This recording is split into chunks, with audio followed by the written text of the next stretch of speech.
Evet.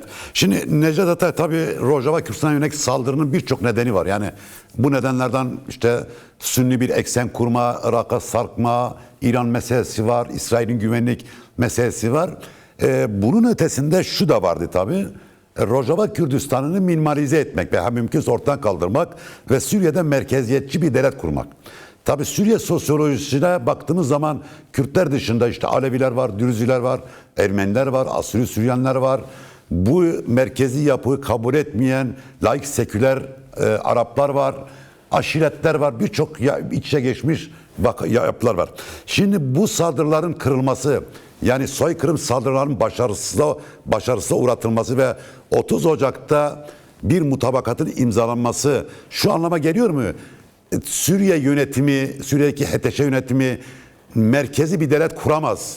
Artık ademi merkeziyetçilik tartışılacak, konuşulacak ve buradan da Rojava bir statü elde edecek noktasına geldik mi, yoksa bu konuda hala alınacak çok yol var mı? Yani Suriye'nin demografisini, çoklu yapısını, hem inanç hem köken bakımından farklılıklarını izah ettiniz. Suriye çoklu bir yapı, hem inanç bakımından hem etnik köken bakımından. Bu bakımdan hani eski dünyanın diyelim yapısallıklarıyla hepsini bir arada tutmak, demokrasi içerisinde bir arada tutmak aslında çok olanaklı değil.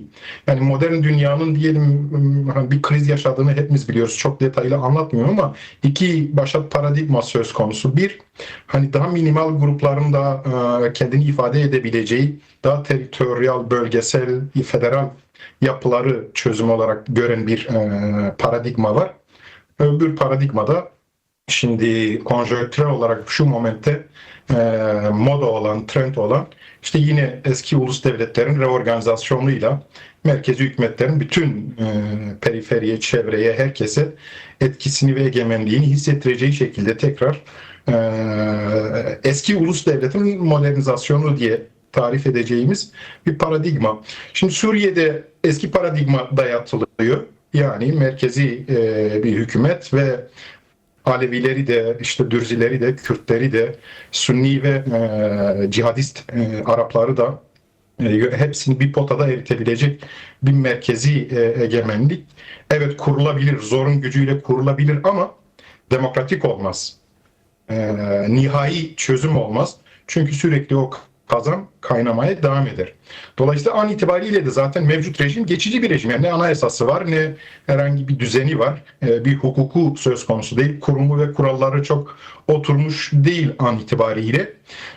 Ve şu haliyle bile egemenlik kurmaya çalışıyor ama bazı yerlerde gedikleri açıldı. Yani Dürzilerin diyelim İsrail'le ilişkileri bir gedik açtı orada. İşte Kürtlerin bu 30 Ocak anlaşmasıyla yine bir gedik açıldı diye söyleyebiliriz. Alevi bölgesinde ciddi rahatsızlıklar var. Bütün Sunni Arapları da aynı potada eritmemiz mümkün değil. Seküler olanı var, olmayanı var. Dolayısıyla Suriye'deki bu durum nihai bir durum değil. Kanaatimce bu kaynamaya devam edecek. Bu farklılaşabilecek gelecekte. Ancak Kürtlerle ilişki bakımından eğer hani özelde değerlendirmek gerekirse, yani artık şu andan 30 Ocak anlaşmasından daha geri bir itiş kakış söz konusu olacağını düşünmüyorum. Bu artık bıçağın kemiğe dayandığı son nokta. Yani artık tabiri caizse düşman güçleri gelip avluya, yani bahçenin avlusuna kadar dayandı ve yapabilselerdi zaten daha öte girerlerdi. Yani o avluyu da geçerlerdi, evi de yıkıp geçerlerdi.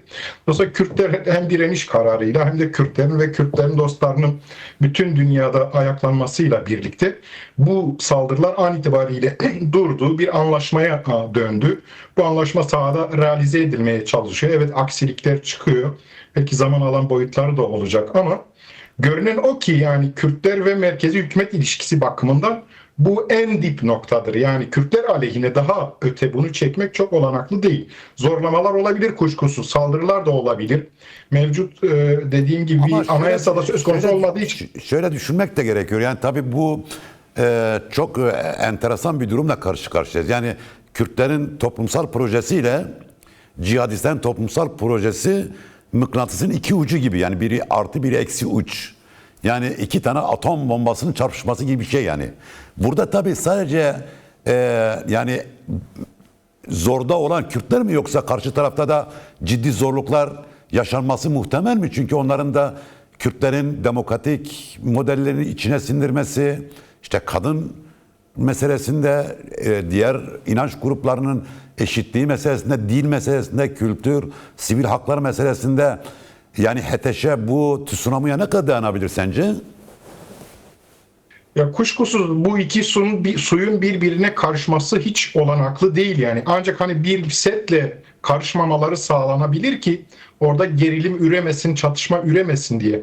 Yani Kürtlerin Rojava'da kurduğu toplumsal düzen, yönetilen ilişkisi, kadın erkek ilişkisi ile işte HTŞ'nin dünya tahayyülü birbirinin iki ayrı ucu, yani 180 derece birbirine zıt şeyler. Bu bakımdan aynı diyelim paradigma içerisine eritilmesi olanaklı değil bunun. Ancak birbiriyle hukuku oluşturulabilir. Yani hani birbirini gözeten, karışmayan, müdahale etmeyen. Dolayısıyla bu 30 Ocak Anlaşması en nihayetinde böyle bir hukuk demektir. An itibariyle stabil hale geldi diyelim oradaki durum. Ancak bu tehdidin geçtiği anlamına gelmiyor. Az evvel sayın konuklarınız da ifade etti, siz de açılışta ifade ettiniz. Bu sadece diyelim HTŞ ile alakalı bir mesele değil. Yani Rojava'da boğulmak istenen şey aslında Kürtlerin kurmaya çalıştığı bu yeni toplum paradigmasıdır öbür yanıyla yani. Çünkü bütün verili devletli sisteme alternatif bir sistem demektir ve belki de bütün dünyanın egemenlerin üzerinde mutabık kaldığı şey bu paradigmayı kendilerine tehdit olarak görmeleridir. Bu bakımdan hani bir sürü benzemezi bir araya getiren bir sürü faktör var ama en önemli faktörlerden biri de olayın bu tarafıdır. Rojava'da yeni bir dünya kuruluyordu. Bütün dünyanın ezilenleri, işte sosyalistleri, devrimcileri, kadınları, özgürlükçüleri oraya bir ışık olarak görüyordu ve bu ışığı söndürmek istiyorlar. Dolayısıyla böyle de hani bir küresel arka planı var. Bu Evet. bütün Amerika'yı, Fransa'yı, İsrail'i, Türkiye'yi, HTŞ'yi, bölge ülkelerini bir araya getiren, hani bir masada toplayan en önemli etkenlerden biri de bu. Yani eski dünya tekrar merkezi ulus devlet sistemiyle ve her yere sirayet edeceği, etki edeceği bir düzeni yeniden reorganize, yenileyerek sürdürmek istiyor. Rojava ve Kürtlerin kurmaya çalıştığı düzen bunun için alternatiftir. Bunun için tehdittir. Bu bakımdan Ama boğdurmak istiyorlar. şu da söyleniyor. Yani bu Trump ve ekibinin, senin dediğin bu işte eski 20. yüzyılın başında kurulmuş ulus devletler üzerinden siyaset yapmasını da içte de çok ciddi tepkilere yol açıyor. Yani hem Avrupa Birliği'nde hem Amerika'da, yani bunun sürdürülebilir bir politika olmadığı konusunda çok fazla veri de var elimizde. Yani tamam, bu yeni Amerikan Ulusal Güvenlik Belgesi'ne de tıpkı sen dediğin gibi geçiyor. İşte biz bu nasıl işlerimizi güçlü ulusal devletler üzerinden yapacağız deniliyor. Ama sahaya baktığımız zaman bunun çok da uygulanabilir olmadığını görüyoruz. Yani Irak gibi, İran gibi, Türkiye gibi, Suriye gibi, hatta Pakistan, daha öte gidersek Çin, Hindistan gibi çok uluslu, çok kültürlü ülkelerde yani her an patlamaya hazır şey var. Yani dinamikler var. Yani bu da çok sanki çok sürdürülebilir bir politika gibi gözükmüyor Trump açısından. Kuşkusuz yani bu kadar güçlü hem entelektüel olarak hem politik olarak da bunun yanında at başı duran diğer hani paradigmada az evvel ifadeye çalıştığım gibi bütün farklılıkları, inanç, köken, işte grup farklılıklarının bir arada hani yaşamasına imkan veren bu federal sistem diye kavramsallaştırabileceğimiz sistem de yine bir alternatif olarak ortada duruyor. Dolayısıyla şimdi an itibariyle işte Trump'lı, Erdoğan'lı, Putin'li ve benzerlerinin egemen olduğu bir dünyada topluma ve Orta Doğu'ya dayatılan yine merkezi güçlü ulus devletlerle işte krizini aşma yönünde. Ama bu nihai bir durum değil. Evet. Bunun böyle sürdürülemeyeceği ortada aşikar. Arkadaşlardan da zaman çalmak istemiyorum ama bu zaten eski dünyaya ait, yani eskiden denenmiş ve krizler üretmiş bir sistem. Bu bakımdan yeni dünyada, 21. yüzyılda, Orta Doğu'da, Rojava'da bunu dayatmak, Kürtlere dayatmak aslında kriz üretir, sorun üretir. Sadece erteler, çözüm değildir bu. Şimdi Necat, bir başlık açalım. Tabii bu konuya ilişkin de görüşlerini o başlıkta söyleyebiliriz. Çünkü bir iç içe geçen, birbirini tamamlayan şeyler. Az önce Cafer'in dediği nihai olarak sahanın bu işi belirlediğini söyledi. Kürtlerin özgürlük iradesi bunun sonucunu belirleyecek dedi. Şimdi tabii 6 Ocak saldırıları başlamadan önce Tom Barat, yani bu Trump'ın Suriye ve Lübnan temsilcisi, Türkiye Büyükelçisi 2 kez şunu söyledi. Dedi ki Orta Doğu'da işte federatif çözümler, otonom çözümler, özel bölge çözümlere gerek yok. Buna Irak ve Suriye'ye örnek gösterdi, Lübnan'a örnek gösterdi. Ve böylelikle aslında Federal Kürdistan'ı da yani varoluşsal bir tehdit olarak tanımladı. Erdoğan da biliyorsun 2012'de daha şunu söylüyordu. Kobani devrimi ile Rojava'da bir devrim gerçekleştiği zaman diyordu ki Kuzey Irak'ta içine düştüğümüz, hatta Kuzey Suriye'de içine düşmeyeceğiz. Acaba yani Kürtlerin Rojava Kürdistan'a yönelik bu saldırısına karşı bu kadar güçlü bir tepki ortaya koymaları ve ulusal birliği yeni bir aşama taşımaları burada kendileri açısından varoluşsal bir tehdit hissettikleri için midir? Kuşkusuz bu saydığınız bütün atıf yaptığınız parametreleri hepimiz izledik. Dolayısıyla Kürtler 4 parça Kürdistan'da ve yeryüzünde yaşadıkları her yerde varoluşsal bir tehdit olarak algıladılar. Aslında Kürtleri her yerde bir araya getiren şey, aynı sloganı attıran şey de bu. Mesela tarihsel olarak da ilk defa diyelim Kürtler 4 parçaya ayrılmış. Evet, halen belki biyolojik olarak Kürtüz ama 4 ayrı sosyoloji de gelişmiş Kürtlerde. Ayrı siyasal, ideolojik diyelim angajmanlar da söz konusu. Ama ilk defa tarihsel olarak Kürtler bu Rojava meselesinde aynı dili kullandılar. Hem siyasal örgütler, hem kanaat önderleri, hem siyasi partiler, hem de şahsiyetler.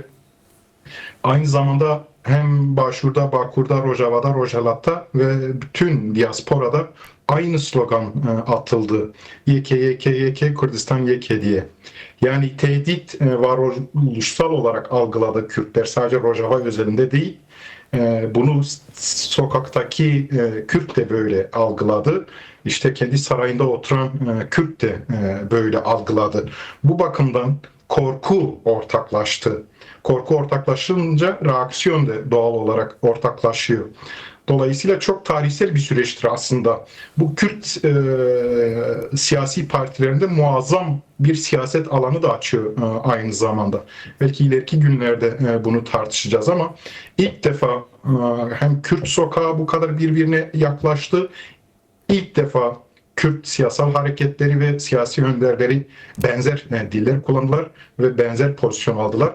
Bu Kürtler açısından çok tarihsel bir şeydir. Evet, Cafer az evvel ifade etti.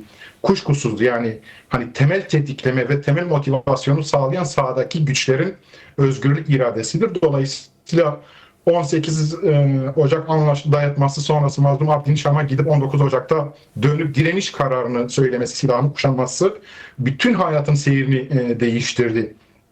Devamla işte bütün 4 parça Kürdistan'da ve yeryüzündeki bütün Kürtlerin sokaklara inmesi hayatın seyrini değiştirdi.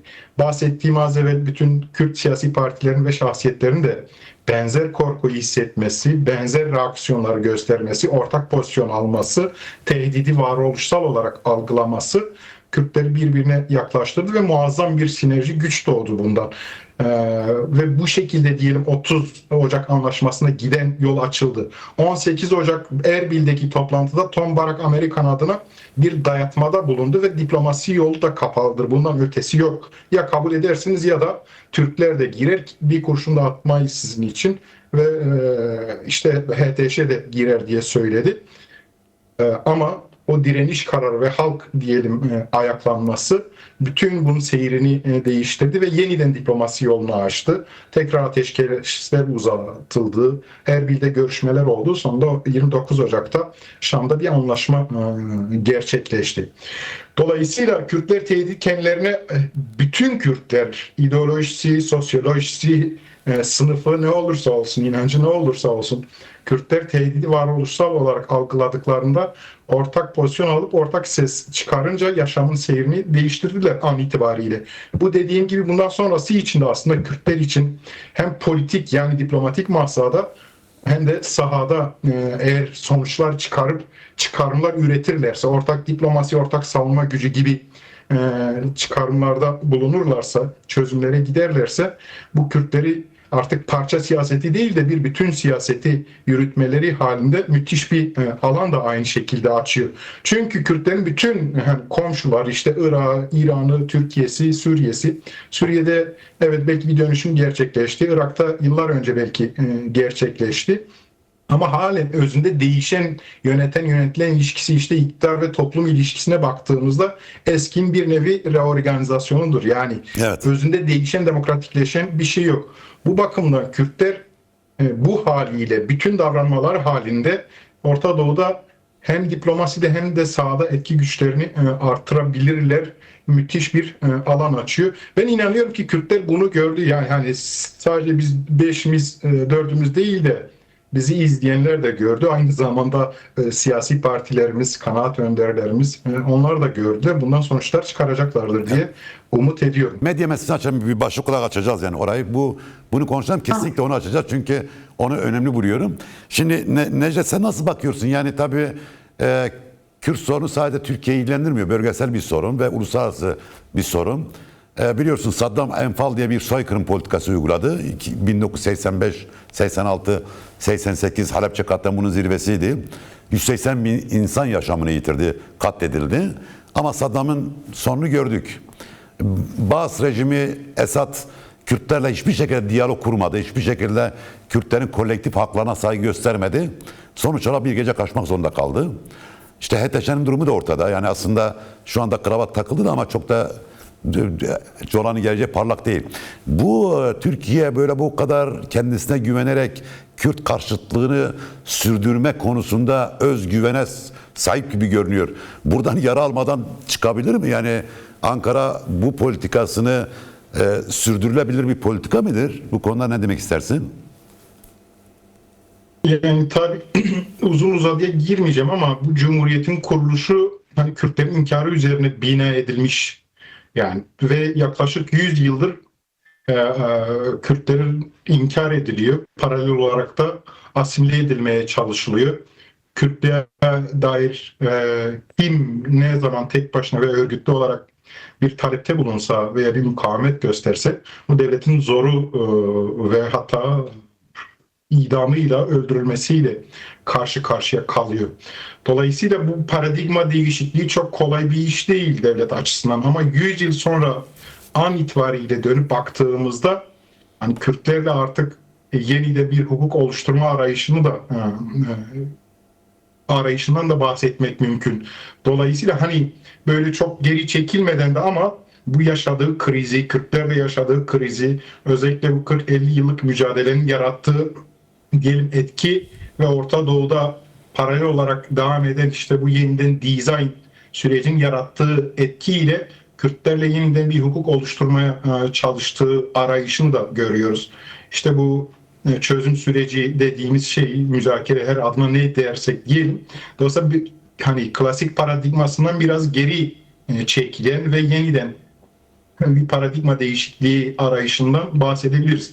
Tabii bu noktada çok ciddi patinajlar söz konusu. Yani bir taraftan işte 1000 yıllık bir kardeş hukukuna referans ve göndermeler yapılırken öbür yandan hiç adım atmayan yani işte Ahmetleri makamına, Selahattin'i evine, bilmem Öcalan'ı umuda sadece söylemden öteye eyleme geçirmeyen de bir durum söz konusu. Yani burada ne anlatmaya çalışıyorum? Bu kolay bir iş değil. 100 yıldır yokluğunu. Hepimiz şu yaş grubunda olanlar hatırlarlar. Yani 20-30 yıl önce kocaman profesörler, siyasetçiler, siyasi parti başkanlar, milletvekilleri televizyonlarda Kürtlerin olmadığını anlatırlardı. Kürtler ya Türktü ya bilmem şuydu buydu falan. Yani yoktuk biz. Yani. Şimdi bu mücadeleyle var. Kürtler var diyorlar. Bahçeli de Kürt kardeşim falan diyor. Kimse Kürtlerin varlığını inkar etmiyor. Hatta Sayın Öcalan yeni çözüm sürecinin diyelim nasıl söyleyeyim atlama eşiğini oradan kurdu. Artık Kürtlerin varlığı tartışma götürmeyen bir şey herkes tarafından kabul ediliyor. Tamam. Bu Evet. bir gelişme. Devlet de gördü. Şimdi var olan bir halkın hani bir dilinin de olması gerekiyor. Bazı ulusal haklarının da olması gerekiyor değil mi? Coğrafyası var, biyolojik olarak var, toplum olarak var, sosyolojik olarak var. Dolayısıyla bunun hakkında olması gerekiyor. Yani toplamda Bu kolektif devamlı haklarının böyle olacak. olması Yani gerekiyor. Yani Kürtler tabii ki ulusal haklarından geri çekilmeyecekler ama bunu elde etmenin yolu eğer daha demokratik barışçıl yolsa, siyaset yoluyla olanaklıysa ne ala. Değilse Kürtler zaten düne kadar savaşla direniyorlardı. Dolayısıyla demeye çalıştım. Hani 100 yıllık paradigmanın değişimi çok kolay değil. Evet. Hem Kürtlerin mücadelesi hem de dışarıdaki gelişmeler, konjonktür yeni bir paradigma dayatıyor Türklere. Kürtlere de dayatıyor yani. Bu tarih, bu moment, bu konjonktür Kürtlere de dayatmalarda bulunuyor. Yeniden bir hukuk oluşturmanın arayışı içerisindeyiz. Burada patinajlar, direnişler işte söz konusu. Ama ne Türkler ne de Kürtler bundan kaçamazlar diye inananlardanım ben. Evet. Yani bu güven meselesi değil. Zamanı gelmiş, zamana karşı duramazsınız. Yani zaman fikri hani derler ya en güçlü fikir zamanı gelen fikirdir diye. Yeni dünyada 21. yüzyılda Kürtlerle bir hukuk oluşturmadan Türkler geleceklerini, bekalarını garantiye alamazlar. Evet. Kürtlerin de en iyi hukuk kurabilecekleri sosyolojik, kültürel diyelim ilişki ve tarihsel ilişki bakımından da en iyisi yine Türklerdir. Bu bakımda bir yeni paradigma imkanı var ama kolay değil diye söylüyorum. Evet. Çok doğru çünkü bu yani hani yeni değil aslında, daha önce de söylenmişti. Amerikan İç Savaşı'nda sanırım bir senatör söylemişti. Savaştan önce hakikat öldürülüyor. Yani şimdi bu çağda, şu an dijital medya çağında hakikat saniyeler içerisinde öldürülüyor. Onun için çok duyarlı olmak ve şikayet etmekten çok buna karşı gerçekleri olduğu çıplaklığıyla vermek gerekiyor. Necdet Ataray, sen bu konuda ne demek istiyorsun? Ne dersin? Bu psikolojik savaşın Kürt toplumunda alıcısı var mı? Yoksa örneğin yaşadığın ülkede Kürtler bu ağır psikolojik savaşı nasıl karşıladılar veyahut da dikkate almadılar mı yoksa? Yani kuşkusuz her türlü dezenformasyon, işte bu psikolojik savaş yöntemlerinin kısa süreli etkileri oluyor. Ancak uzun vadeli sonuçlar yaratması söz konusu değil. Nihayetinde Rojava'ya ilişkin hani Rojava'daki sahada durumun ne olduğu önemli. Yani isterse Türk gazeteleri, medyası veya siyaseti manşetler atsın işte Rojava yerle bir ettik diye. Önemli olan halen savunma güçlerinin orada korunması, Kürt bölgesine işte bu barbarların giremiyor olması ve Kürtlerin kendi bölgesinde kurduğu düzen kurumlarıyla, kurallarıyla ayakta olmasıdır. Varsın onlar öbür türlü işlesin. Cengiz Çandar'ın çok güzel bir şeyi vardı, tweet atmıştı. Varsın onlar böyle işlesin, tartışsın, konuşsun diye. Dolayısıyla hani Türk siyasi tarihinde de yani genel olarak zaten psikolojik savaşın yöntemlerinden biridir yani. Cafer Tarvin'e Enver Paşa'dan örnek vermişti. Ben de aynı bir örnek vereyim. Yani Sarıkamış'ta 90 bin, 100 bin asker işte açlıktan, soğuktan öldü ama Enver Paşa İstanbul'a dönüp işte Rusları durdurup bir resepsiyon veriyordu. Yani bir zafer resepsiyonu yapıyordu. Yani bu tür gelenekleri var. Onlar kendi dillerinde, siyasetlerinde Rojava bağlamda son bir aylık gelişmeleri diyelim bir zafer olarak değerlendiriyorlar. Hatta bu Sincar meselesi işte Hakan Fidan'ın çıta yükseltmesi de aslında orayı hallettik demeye getiriyor. Yani bu psikolojik savaşı destekleyen bir alt hesabı söz konusu. Yoksa yani bunu siyaseten de yapıyorlar. İşte basınıyla, akademisiyle bilmem devletin kurumları, organları ve sesiyle yapıyorlar. Varsın yapsınlar. Önemli olan sahada gerçekliğin ne olduğudur. Bu meseleye ilişkin yani her yerde karşılaşıyoruz. Bizim burada bir Burhan abi var yani siyasi büyüğümüz. Devlet işini yapıyor diye söylüyor yani. Biz de işimizi yapalım. Evet. Siz de Nezahat herhalde atıf yaptı. Biz de kendi işimizi yapmamız lazım. Devlet elbette üstün çıktığını, kazandığını, yerle bir ettiğini, bizim yanlış olduğumuz, onun doğru olduğunu falan anlatmaya çalışacak. Biz de doğrularımızı anlatacağız. Mücadelemizi işte büyüteceğiz. Biz de daha çok bir arada duracağız. Daha çok direneceğiz. Daha çok iş üreteceğiz. Daha çok manşet üreteceğiz. Belki kale almamak lazım. Psikolojik savaş yönteminin Yani uzun vadeli etkileri söz konusu değil.